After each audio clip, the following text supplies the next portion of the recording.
Hello, thank you for joining us for this presentation on RFID or radio frequency identification. RFID is not a new technology. It's been around since the 1940s but has experienced a recent resurgence in popularity. This presentation will cover RFID and its application to e-commerce. Our team is Andre, Chris, Evan, Terry, and myself, Joanna.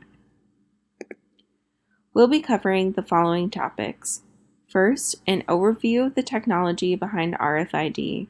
Next, a discussion of some considerations for implementation, followed by the current practices and an analysis of the business landscape. We'll also cover a case study and our predictions for where we think this technology is going to go. First of all, what is RFID? RFID tags are embedded in objects such as key fobs, badges, or wristbands, and they use radio waves to communicate wirelessly with a reader. This graphic shows the basic principle. So the RFID tags transmit data to an antenna, and the antenna passes data to the reader. To go to the most basic building blocks of the technology, I'll explain what radio waves are. Radio waves are a type of electromagnetic radiation, and they have the longest wavelength, the lowest frequency, and the lowest energy on the electromagnetic spectrum. So radiation is generated when electrons are accelerated, which creates alternating electric and magnetic fields. Some technologies that you may be familiar with that are based on radio waves. Specifically for RFID, it uses low, high, and ultra-high frequency radio waves. So low frequency is 30 kHz to 300 kHz, high frequency is 3000 kHz to 30 MHz, and ultra-high frequency is 300 MHz to 3000 MHz.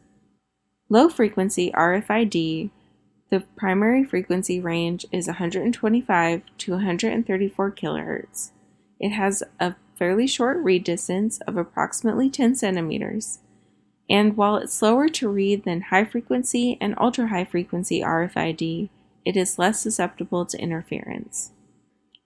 High-frequency RFID, the primary frequency range is 13.56 MHz.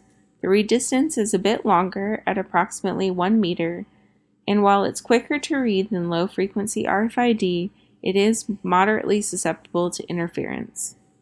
Finally, ultra-high frequency RFID, the primary frequency range that will be used for the technology is 900 MHz to 915 MHz.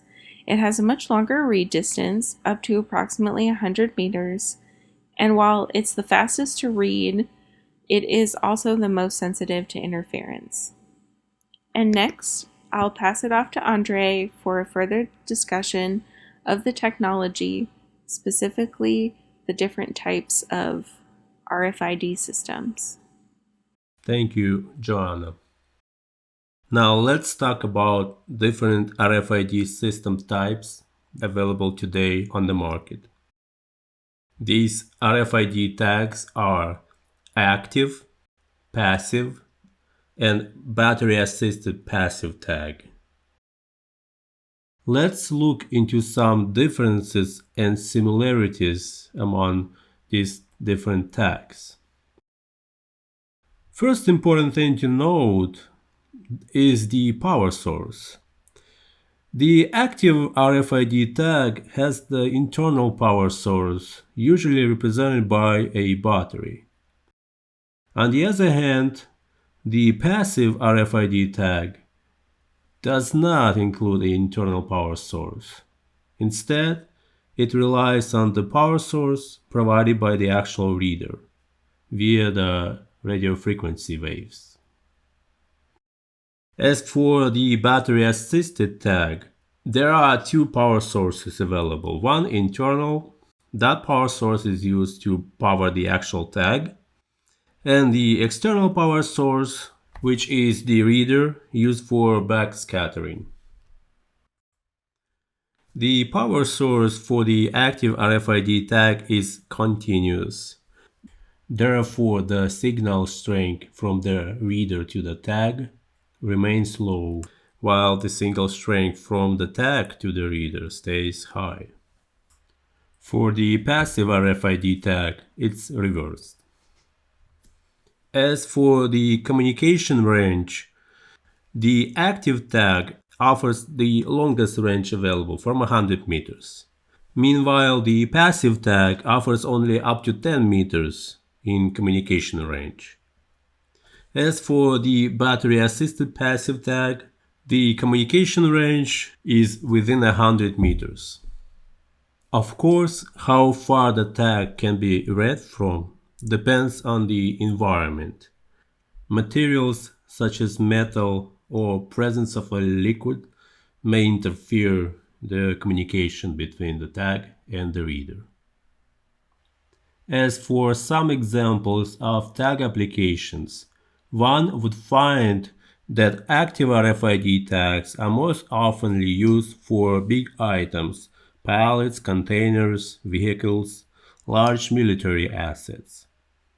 The passive RFID tags are generally cheaper. Therefore, these tags are commonly used for access control, consumer goods, and inventory. Lastly, the battery-assisted passive tags are somewhat in between. They are used for items that are dependable on environment, like temperature-sensitive products, chemical products, and other high-value assets. While these tags are different, the main goal for them is to uniquely identify and track items. Let's review some of the pros and cons for the active and battery-assisted passive tags. First of all, these tags are better for long-range communications. Also, because of the availability of internal power source, one can attach other sensors like a temperature sensor to the tag. Unfortunately, these tags offer limited lifespan. The power is required and they tend to be expensive. The passive tags, on the other hand, cost less. They offer a long lifespan, over 20 years. Also, there are global standards available for passive tag implementations. One important disadvantage for these type of tags is that they can remain readable for a very long time, which is a security concern. Now let's analyze the difference between the barcode and the RFID tag. The most obvious one to mention is the read rate. Only one barcode can be read at a time. However, many RFID tags can be read simultaneously. Another thing to mention is that the RFID tag can be read through objects, which is not true for the barcodes. It's clear that RFID delivers more features. However, the decision to whether to use barcodes or RFID tags might be influenced by the cost of the RFID implementation. Based on current research, RFID tags do not pose any danger to human health. And now I will pass the presentation to Chris. Greetings, my name is Chris Harvard, and I'm going to be going over the security, implementation, and cost of RFID. So with any technology, there are security and privacy concerns involved, and RFID is unfortunately no different. One such issue that is being created is when hackers try and read an RFID remotely to steal information from it. This can happen when they have an RFID reader and get within range in order to scan it, which typically does have to be very close to the target. The main concern that comes along with this is with credit cards, though. All the thief needs to do is get close enough for their reader to activate the RFID tag. Now over to the side here, you'll see a picture of a wallet that has the ability to block RFID signals in order to prevent that data from being stolen. And a new market for these is kind of cropped up for those security-minded individuals who want to go the extra mile to secure their data. Another interesting tag is power analysis. power analysis seems to be kind of unique to RFIDs in that it does not need physical contact in order to work. The hacker essentially brute forces passwords into the RFID one after another. Now, there's no way to know if the password they input is right. That is, unless they have a very specific application that reads power outages. See, whenever the correct password is entered, there's a minimal surge of power that is just a bit better than when there is an incorrect passcode. So now they look back at that application and they find the one that matches up, and now they have the correct passcode. Now they just input that code and they can actually kill the RFID tag. So consider this in stores that may rely heavily on these tags. A hacker could essentially kill the tags and just walk right out of the store completely unprovoked. Cloning is another security threat that tends to speak for itself. The hacker can actually make a copy of the RFID tag and use it just as one normally would. This can be especially hazardous if they combined it with the attack I listed above with remote access. But RFID also has the typical security concerns you would find with most computer applications. You have man in the middle, denial of service, and eavesdropping. Though since RFID doesn't necessarily link into anything, it can actually be very hard to detect when these types of attacks are occurring. So here's just a little visual example of the threat that can be posed by hackers if you have a car that is enabled by RFID technology. The hacker can essentially get that code and replicate it into a key fob and steal your car. Kind of strange to think about when you normally consider hackers are just after your personal details and not something physical like, say, your vehicle, right? But now let's look at the cost of RFID. In general, the cost of the tag itself is fairly minimal, but the cost of each tag ranges somewhere between 5 to 15 cents a tag. While this cost is fairly low, consider if you're putting this into millions of products. The investment is going to skyrocket very quickly depending on the amount of product you move, so you are probably not going to want to stick this in every single candy bar that you have in the store. Active tags are much more expensive. Since they require your own power source and usually have a special casing, you could be looking at anywhere from $25 to $100 or more on each of those. However, you actually have to spend less on the readers for these tags, so depending on the volume, it could actually average out in the end. So speaking of readers, you're going to have them in order to make any use of the RFID tag system. A basic handheld reader can cost anywhere something in the neighborhood of around $3,000 per unit. Now, if you want to install the large readers, then you're probably looking at anywhere between $10,000 to $20,000 per unit. Now, you also have to consider the cost of installation, maintenance, and the software to actually run it. And if you happen to have clumsy employees, you may be replacing the units fairly regularly. So, in the end, it's really going to be up to you to decide if this is the right thing for your business. So the most important thing you can do is a cost-benefit analysis before you invest in any RFID system. In general, the upfront cost of using an RFID system can be daunting. So if you are a small business, something like that may not be worth it to you even in the long run. However, a large chain that is focused on efficiency and real-time data monitoring may find the investment can actually save you tons of time and money. And now I'm going to pass it off to Terry, who's going to talk about some business uses of RFID. Thanks, Chris. I'd like to speak briefly about how different sectors are currently using RFID technology. In the early 2000s, the biggest retail chains were eager adopters. It allowed them to record and track inventory faster and more accurately than barcodes that had to be scanned in manually by warehouse employees. RFID's benefits, though, were hampered by supply chains that were already near peak efficiency after decades of trial and error and fine-tuning. This, coupled with the high cost of manufacturing, undercut a Walmart mandate to its top suppliers to use RFID. An additional shortfall was an inability to capitalize on the limited data that was gathered. Eventually, these big retailers found new success using RFID inside their stores, discovering that item-specific information was of more use to them than simply counting stockpiles. Bill Hardgrave, founder of the RFID Research Center, said being able to track merchandise after it left the warehouse was key to RFID's spread across the retail sector. At one point, American Apparel tagged 95% of the nearly 1 million pieces of clothing it produced weekly and sold in its 254 stores. Every day, they were able to easily reconcile point of sale and inventory, reducing shortages and even helping curb staff turnover. Using hardware installed in store ceilings, American Apparel could scan 35,000 items in an hour with 98% accuracy. Today's most cutting-edge experiment in retail combines RFID with other technologies to remove the human element almost completely. Earlier this week, online giant Amazon opened its first Amazon Go grocery store. The store lets patrons check in with a QR code on their smartphones, shop from shelves stocked with meats, fresh produce, and baked goods. Then, following the store's motto, they can just walk out, with payments charged to them automatically. Hospitals have also found uses for RFID technology, tracking medicines, making sure surgical tools are cleaned and stored properly, and keeping up with everything from gauze and bandages to bedpans and even the beds themselves.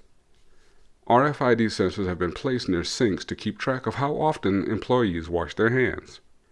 Nurses scan patients' armbands to show they are being taken care of and are in the right place to undergo tests and other treatments. Some hospitals even use RFID in nurseries to prevent newborns from being kidnapped. One company that found a new use for RFID was Stark Solutions, a Greenville, South Carolina-based supplier of bricks for the construction industry.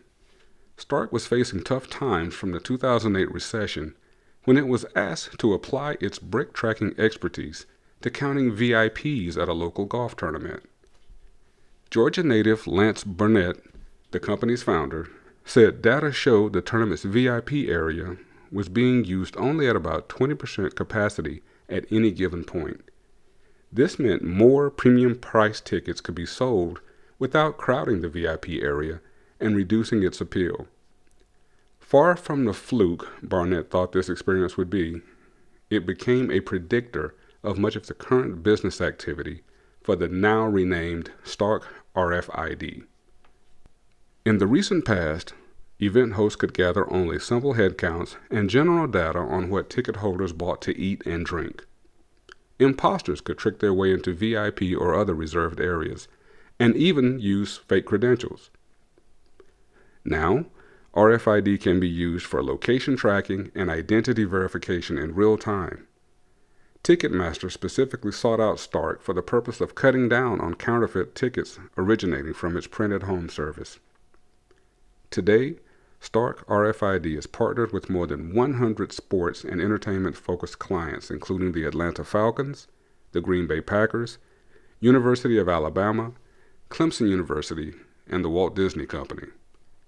Stark technology ensures the hearing impaired see subtitles on VO kiosks at the U.S. Olympic and Paralympic Museum. Visitors to the College Football Museum can interact virtually with their favorite teams and mascots. From here, I'll hand things over to Evan, who can talk about a specific application of RFID technology at Augusta National, home of the Masters. Thanks, Terry. So next, who likes golf? For our industry example, our team chose to look at the Augusta National Golf Club. In the course of my professional career at Oracle, one of the customers I ended up supporting was Augusta National. It's kind of funny because I'm totally not a golf guy, but my skills happened to align with an open need they had at the time, so I ended up supporting them. I've actually never even played a game of golf in my life, but it did make all my friends jealous that I got to go to the tournament each year, and I have an abundant supply of Augusta National golf tees. Okay, so some more about the tournament itself. On this next slide, we'll give you kind of a high-level idea of the scope of this event. I won't read through all the metrics, but some high-level ones to point out are around 250,000 people visit Augusta during tournament week. On any one given day, roughly 50,000 patrons will be on the course. So this should give you some idea of the volumes this event handles. The overall scope of our discussion will focus on how Augusta National is leveraging RFID to enhance their business in a better way to serve their patrons. But in the spirit of technology, I'm going to give a little background on what we were doing here at this event. So it's pretty cool from a technology standpoint, and it will also provide some context for this example. So Augusta has 4 fixed retail stores and 3 satellite stores. You can see on this slide is a picture of their main retail store. An interesting fact, 3 of those fixed retail stores, including the one here, are really only open during 1 week of the year, during tournament. During tournament week, all the other stores are brought online and stocked with merchandise. The Pro Shop is open year round. It's the only retail store that they have that's open year round, but it's only accessible to members even during the event. So you have to have a green jacket to get in. Like I mentioned, during the tournament week, the other 3 fixed retail stores are spun up along with the satellite stores. So it's a pretty heavy lift from an operations perspective, getting all the merchandise out to those stores and making sure everything is ready for the tournament. A lot of work goes into it behind the scenes from a data perspective. Augusta National uses a cloud-based ERP system called NetSuite that, among other things, has an integrated retail point-of-sale system. So during tournament week, the volume of the point-of-sale transactions are staggering. In 2017, transactions were averaging around 4,000 transactions per hour. At peak times, it was upwards of 6,000 transactions per hour. At the time of the initial implementation, it wasn't possible to really push that many transactions through to the cloud and maintain real-time analytics for reporting, which real-time analytics was one of their main requirements. They wanted to know things like specific item sales up to the minute, how many green chairs did we sell between 3 o'clock and 4 o'clock p.m., things like that. So really, what I would do for this project is a few months before the tournament, we would stand up an on-premise SQL database. We would then replicate their cloud database into the on-premise database, and I set up a series of jobs that would move transactions back and forth to keep the 2 databases in sync. This allowed us to do real-time reporting out of the on-premise database while still maintaining the fidelity of our cloud server. So again, it's a little off topic, but it should give you some good context for the overall scope of the operation. So how does RFID fit into this? Well, given the scope of this operation, especially during tournament week, Augusta National is kind of a thought leader when it comes to event planning and leveraging new technologies. So in 2017, they launched 2 major initiatives to leverage RFID to enhance their retail store operations as well as overall guest experience and tracking. Their main merchandise store was slated to be the pilot store for this model. So they used RFID soft tags as item barcodes, which were in essence RFID transmitters. So those tags, in conjunction with floor mat scanners, ceiling scanners, hidden counter scanners, would go and scan the contents of a customer's bag with upwards of 95% degree confidence. So a customer would walk up to one of these registers you see in the slide. The RFID scanners would scan the contents of the bag, and then registered guests with a credit card on file would have the option of being charged automatically if they chose. Otherwise, guests would have their total display on the register for payment. The whole idea was to speed up checkout experience for guests. Initial numbers looked really promising, but it was really how much faster can we speed up the checkout process while enhancing our customer experience. So the other main RFID initiative you can see on this next slide was overall tracking of guests to get an idea of the guest experience. So RFID chips would be embedded into patrons' tickets, and those combined with passive scanners set up throughout the course would track guests as they walk around and watch different golfers in real time. So you can get sort of a sense for where the concentrations of people are moving and respond accordingly. So this is handy for a lot of different reasons. Let's take satellite stores, for example. If operation managers are seeing a large group of patrons moving in certain patterns, they can move those satellite stores in response. Or for example, if they know that Tiger is going to be playing at Amen Corner, they can move a satellite store over and make sure that they have merchandise there for guests as they move in and out of those events. So it's a pretty interesting way to make sure you're meeting the needs of your patrons as well as selling as much golf paraphernalia as possible. But where do we go from here? So next we'll talk about predictions overall.